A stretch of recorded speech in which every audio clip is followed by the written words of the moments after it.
नमस्कार, मेरा नाम है पायल गुप्ता और आप देख रहे हैं वीर सूर्या टाइम्स। जैसा कि आप सभी जानते हैं कि दिल्ली में अभी नक्शा मुक्ति अभियान अपने ज़ोरों पर है, तो इसी सिलसिले में आगे की बातचीत करने के लिए हम आ पहुँचे हैं नॉर्थ ईस्ट दिल्ली के एडिशनल डीसीपी संदीप लांबा जी के पास।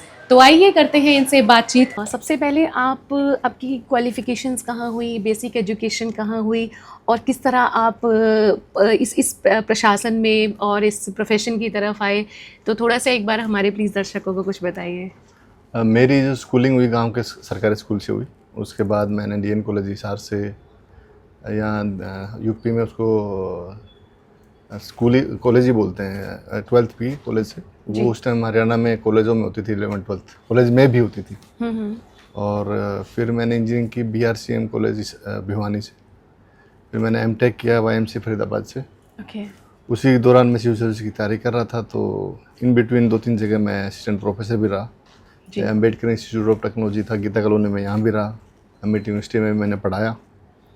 और फिर 2010 सिविल सर्विस में एग्ज़ाम में मेरा सिलेक्शन हुआ और मेरा कुछ रैंक आया था 731। उसमें मुझे दानिश सर्विस मिली और अब जो है मैं करीब 2011 से लेकर आज तक इस सर्विस में ही लगातार चल रहा हूँ।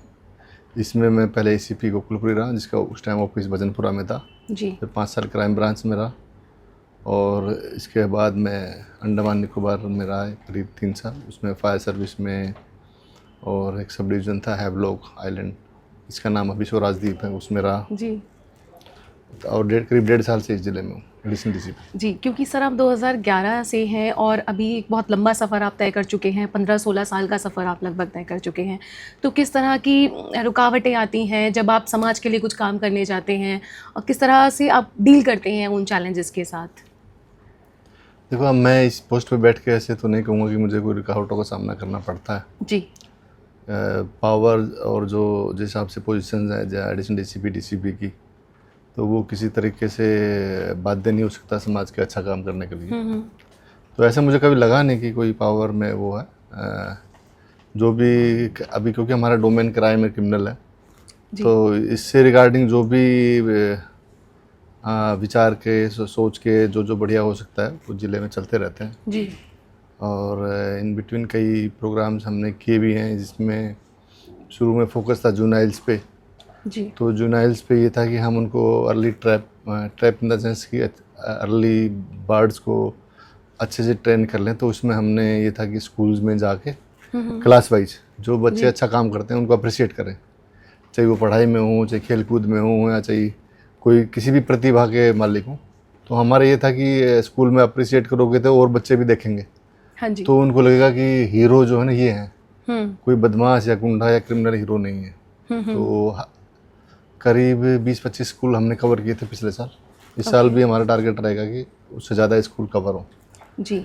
इसके अलावा बहुत सारी स्पोर्ट्स एक्टिविटी भी करने की कोशिश की, चाहे वो हमारा ये नशा मुक्ति पखवाड़ा हो या हम इंडिपेंडेंस डे के आसपास हों, जो भी इस तरह के मौके जब भी लगे तो हम ये थे कि बच्चे खेलेंगे तो खास करके ड्रग्स में और क्राइम में नहीं जाएंगे जी जी जी। और इसमें फिर फर्दर ये भी था कि जो एक NGO है भक्ता भारत, वो काफ़ी साल से काम कर रहे हैं। उनमें से कुछ बच्चे मेरे से पुराने टाइम से परिचित हैं। उस भक्ता भारत में भी हम अभी हर संडे को एक रेस करवाते हैं। अभी 3 जगह वो रेस हो चुकी है, करावल नगर, उस्मानपुर और वेलकम। तो अभी थाना लेवल पे है, थाने लेवल से ऊपर आगे हम सब डिवीज़न और डिस्ट्रिक्ट लेवल पे भी करेंगे।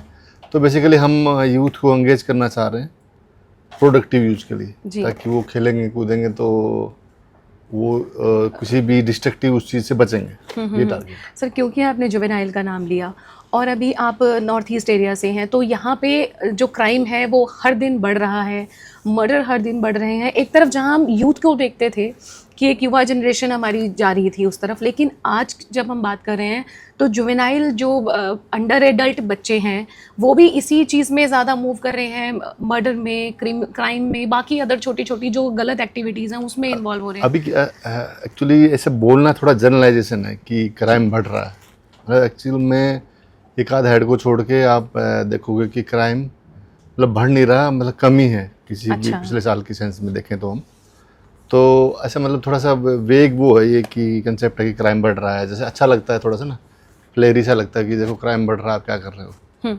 तो मतलब ऐसा भी नहीं है कि वो कि क्राइम बढ़ रहा है, मतलब ज़रूर है। और हम हमारी जैसे टारगेट होना चाहिए कि मतलब ना ही हो। बहुत सोसाइटी ऐसी होती हैं क्राइम फ्री होती हैं, जैसे मैं पहले जब सब डिवीज़न में ऐसी भी था तो कहीं मैंने पढ़ा था कि जापान में किसी किसी शहर में एक भी पुलिस वाला नहीं है। तो अब उसका क्या लॉजिक है कि लॉजिक ये है कि ज़रूरत ही नहीं पड़ती। करेक्ट। तो अब पुलिस इसलिए कि क्योंकि समाज में क्राइम है, क्रिमिनल्स हैं, इस तरह की सिचुएशन अभी काबू नहीं आ रही है। हाँ जी। लेकिन ज़रूर आ सकती हैं, ऐसा भी नहीं है। मतलब आप देखोगे कि कैसे चीज़ों को समाज भी लेता है, कैसे कैसे, जैसे फॉर एग्जांपल बीच में हमने मंदिरों में, मस्जिदों में भी जाके जो भी धार्मिक प्रोग्राम होते थे उनमें भी कोशिश की कि आप भी जो है मोरल और एथिकल कोड जो है इन्फोर्स करो। तो मस्जिद में मेरा ये टारगेट था कि जैसे अभी कोई समाज में क्या है कि क्रिमिनल है उसकी इज्जत है, या पैसे वाला उसकी इज्जत है, ऐसा नहीं होना चाहिए। आप क्या करो, उसको रिवर्स करो। जो आपको धर्म का पालन करने वाला लगे, जो आदमी दिल से नेक लगे, जी। जिसकी जिसकी जिसकी कोई इस तरह की शिकायत नहीं है, उसको ज़्यादा इज्जत मिलनी चाहिए। न कि ये फलाने क्रिमिनल का बेटा बाप है, ये फलाने क्रिमिनल का बाप बेटा है, तो इस तरह न देख के जो अरे ये कितना अच्छा आदमी है, वो आप वो डेफिनेशन चेंज करो आपने। मैंने उन इमाम्स को भी रिक्वेस्ट की कि आप जो है अपनी फ्राइडे की जो खुतबा है उसमें इस तरह की चीज़ लेके आओ जी। कि भी हम उन अप्रिशिएट करते हैं जो अच्छे आदमी हैं। क्रिमिनल्स का हमारा कोई वो नहीं है, ना हमें भय है और ना हमें उनकी कोई इज्जत है। जी सर। मेरा पर्पज़ ये था कि वो कहीं न कहीं समझाएं कि वो दीन के आदमी हैं नहीं यदि क्रिमिनल हैं तो अब कुछ लोगों ने बीच में मुझे सुनने में आया था कि कुछ कर रहे हैं, अब वो भी हम आगे फर्दर चलाएंगे ज़िले में, जो मीटिंग करेंगे उनसे सब भी। मेरा उद्देश्य ये था कि हम उनको समझाएं कि आप भी जो है देवदूत हो जैसे पुलिस है। जी। बेसिकली करेक्ट करना चीज़ों को, जो अच्छा आदमी है उसका जीवन सरल बनाना, और जो क्रिमिनल है या जो बेकार आदमी है उसका जीवन मुश्किल बनाना, ये टारगेट होना चाहिए। तो यही मैंने उन इमाम्स को भी समझाया, और यही हम एज ए पुलिस मैन इसको मतलब अपना क्या बोलते हैं, इसका अपना सूत्र मानते हैं कि ऐसा होना चाहिए। हाँ जी। अच्छा सर, ये नशा मुक्ति केंद्र को, जो नशा मुक्ति कार्यक्रम आपके चल रहे हैं, तो इसमें आप ज़्यादा अभी कौन से एज ग्रुप के साथ काम कर रहे हैं और अभी कितना अचीवमेंट हुआ है, कितना अचीवमेंट होना बाकी है, क्या टारगेट रखा था इसका? इसमें टारगेट ये है कि भाई दो चीज़ें हैं, डिमांड और सप्लाई। तो डिमांड और सप्लाई में ये कि डिमांड आती है जो खास करके यूथ है, नए नए बच्चे हैं, या ऑलरेडी कोई कंज्यूम कर रहा है, कंज्यूमर है, या जो भी ऑलरेडी नशे में पड़ा हुआ है, वो उसकी तरफ से डिमांड आएगी। और सप्लाई आएगी जो ड्रग पेडलर्स हैं, वो उन्होंने एक धंधा बना लिया कि भाई इससे पैसे कमाएंगे, चाहे वो समाज को कितना भी नुकसान पहुंचाए, फ्यूचर में कुछ भी हो जाए। तो पुलिस का काम ये है ज़रूर है कि ड्रग्स पेडलर्स को एक्शन ले। तो इसके तहत हमने काफ़ी कोशिश की थी। पहले हमारे ज़िले में जो हॉट स्पॉट्स की बात आती थी जी। तो हॉट स्पॉट्स में काफ़ी हमने इसमें मेहनत की, हम काफ़ी डाउन आ गए नॉर्थ ईस्ट डिस्ट्रिक्ट। अब ये नहीं कि ड्रग्स का हॉट स्पॉट एरिया है, जो हमारे पैरामीटर्स है उसमें मेजर करते हैं। पहले नंद नगरी थोड़ा सा इसमें वो रहता था, अभी काफ़ी नंद नगरी को हमने काफ़ी काबू किया है। वो वहाँ ड्रग पेडलिंग की बहुत ही कोई क्या बोलते हैं उसको, आउट ऑफ द कोई आगे कर गया तो ऐसे कोई नॉन पेडलर नहीं फिलहाल जी। बहुत सारे पेडलर्स पे एक्शन भी लिया हमने, खास करके वेलकम इलाके में प्रॉपर्टीज भी सील की हैं। अच्छा। तो ये तो हमारा था सप्लाई पे टारगेट। डिमांड के लिए मैंने आपको पहले भी बताया कि हमने बहुत सारे प्रोग्राम किए हैं अवेयरनेस के। बच्चों को इसमें चाहिए हमारी फुट मार्च हो, इसमें चाहिए हमारा कोई जैसे स्पोर्ट्स एक्टिविटी हो, या कबड्डी भी हमने बीच में करी, कुश्ती के प्रोग्राम भी किए। जी। तो ये है कि जो डिमांड्स को कट किया जाए ताकि बच्चों में इसकी तरफ ना ध्यान जाए, अच्छी चीज़ों के लिए ध्यान जाए, वो भी हम चल रहा काम। तो माननीय होम मिनिस्टर साहब ने बोला भी है कि ये 3 साल में इनको टारगेट को ख़त्म करना, बिल्कुल पूरे देश को नशा मुक्त करना। जी। तो ज़िला पुलिस भी इसके लिए पूरी तरीके से तैयार है। अच्छा सर, एक और मेरा सवाल कि महिलाओं की सुरक्षा के लिए क्या कर रहे हैं? महिलाओं की सुरक्षा के लिए ना आप ये मान के चलो कि जो स्कूल के बच्चे से लेकर जी, और ये मैं कहूँगा कि हर एज में के लिए दिल्ली पुलिस ने कुछ न कुछ अपना कंट्रीब्यूशन दे रखा है। तो पहले जैसे गुड टच बैड टच सिखाते हैं हम स्कूलों में, जी। जो स्कूल की छोटी बच्ची होती हैं जो जिसको अभी ज्ञान नहीं इस चीज़ का कि भाई क्या गुड टच है क्या बैड टच है।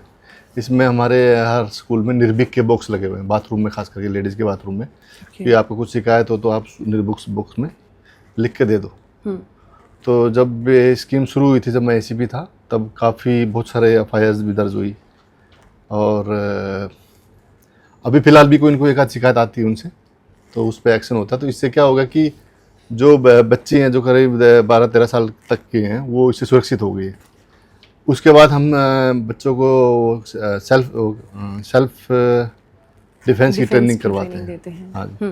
तो उसका टारगेट होता है कि 8वीं 9वीं की बच्ची, जैसे 13-14 साल की बच्ची, उसको हम सेल्फ डिफेंस की कुछ 10 डेज का प्रोग्राम करवाते हैं। अच्छा। ताकि उनमें कॉन्फिडेंस आ सके और कोई उनको किसी भी तरीके का भी कुछ दबाने की कोशिश करे या कोई दुर्व्यवहार करे तो वो कर सके, अपना डिफेंस तो कर ही सके।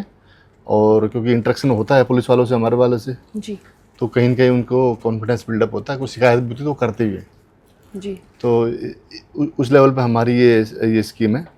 इसके बाद जैसे अब ये भी मानो कि जो सीनियर सिटीजन्स हैं उसके लिए भी हमारी यूनिट्स हैं, जो सीनियर सिटीजन्स का ख्याल रखती हैं, जो खास करके बुजुर्ग है, महिलाएं हैं, उनके लिए भी पूरे एक यूनिट है। वो भी उनसे मिलना, बीट वालों की ड्यूटी लगा रखी है कि उस एज ग्रुप को भी कैटर करो।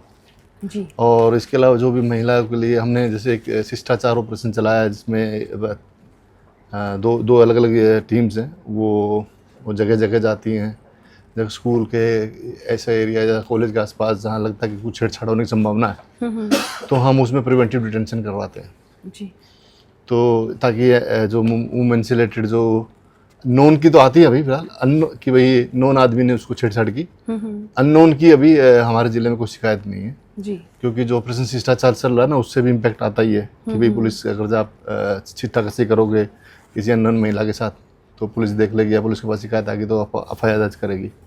तो समाज भी जागरूक हुआ। वैसे मुझे लगता है कि समाज भी जागरूक हुआ है और काफ़ी हद तक जो है ऐसी शिकायतें हमें नहीं मिल रही कि यहाँ छेड़छाड़ होती है। जी। ये जी। सर, एक सवाल, ये पीछे तस्वीर के बारे में एक बार कुछ बताइए प्लीज़ आप। ये तस्वीर जो है 2018 में एक प्रोटेस्ट था, वो लोग यूपी से चल के गाजीपुर बॉर्डर पे ट्रैक्टर लगा घुस रहे थे। जी। तो 3-4 ट्रैक्टर तो ऊपर चढ़ा दिए थे, समा वो पीछे भी चले गए थे, तो बैरिकेड टूट गए थे। तो कुछ आदमी पैदल चढ़ के ऊपर आ रहे थे, तो उनमें से कोई फिसल रहा था, तो मैं उनको कह रहा था कि भाई देख गिरेगा, बचो बचो।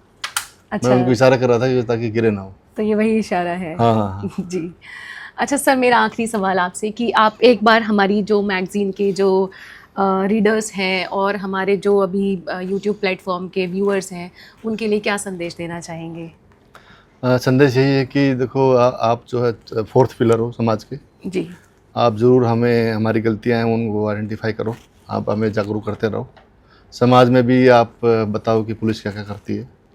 और मेरा हमेशा ये सबसे वो रिक्वेस्ट रहता है कि देखो, आप पुलिस से आपको डरने की ज़रूरत नहीं है। पुलिस वो अंग्रेज़ वाली पुलिस नहीं है, जी। आपकी अपनी पुलिस है। आप में से ही निकल के आते हैं, आप में से ही हम भर्ती हैं, बाहर से नहीं आ रखे। जी। तो और कोई किसी क्रिमिनल के बारे में या किसी ड्रग्स पेडलिंग के बारे में आप कोई बता रहे हो, तो वो उसमें कोई ऐसा नहीं है कि आप कुछ गलत कर रहे हो। ऐसे नहीं। मुखबिर तो जब होता था, जब वो हमारे जो स्वतंत्रता सेनानी को पकड़वाते थे, हाँ, इस सिस्टम के खिलाफ करते थे। यस। तो आज आप जो है आप अच्छे आदमी हो, आप उसको आप मुखबिर की तरह मत देखो। आप मानो कि आप गुड स्मार्टियन हो। जी। यदि आप चाह रहे हो कि समाज में अच्छी चीज़ हो, तो आप अपना मुखबिर जो नेगेटिव कनोटेशन है वो छोड़ के उस पे आ जाओ कि आप वो गुड स्मार्टियन हो और समाज का भला चाहते हो। आप भी पुलिस हो विदाउट यूनिफॉर्म। तो मेरे से रिक्वेस्ट है कि आप जो है खुल के पब्लिक से आप ये बताओ कि वो आए हमारे पास। जी। और ड्रग्स के बारे में एक हमारे होम मिनिस्ट्री का एक पोर्टल है, मानस पोर्टल पे आपको लगता है कुछ हो रहा है तो आप ज़रूर रजिस्टर करो। वो आपकी खबर मतलब आपको वो रखेंगे, वो सीक्रेट रखते हैं। और आपकी चीज़, आपकी जो आपके बारे में पर्सनल आइडेंटिटी वो हाइड रखेंगे। यस। तो अब ज़रूर इसमें जो मिनिस्ट्री का, होम मिनिस्टर साहब का जो वो है ऑब्जेक्टिव है 3 साल में ड्रग फ्री। अच्छा। तो उसमें अचीव करने में सहायता मिलेगी। जी। Thank you so much sir, बहुत बहुत शुक्रिया हमारे धन्यवाद। शो पे आने के लिए अपना कीमती समय देने के लिए। Thank you madam.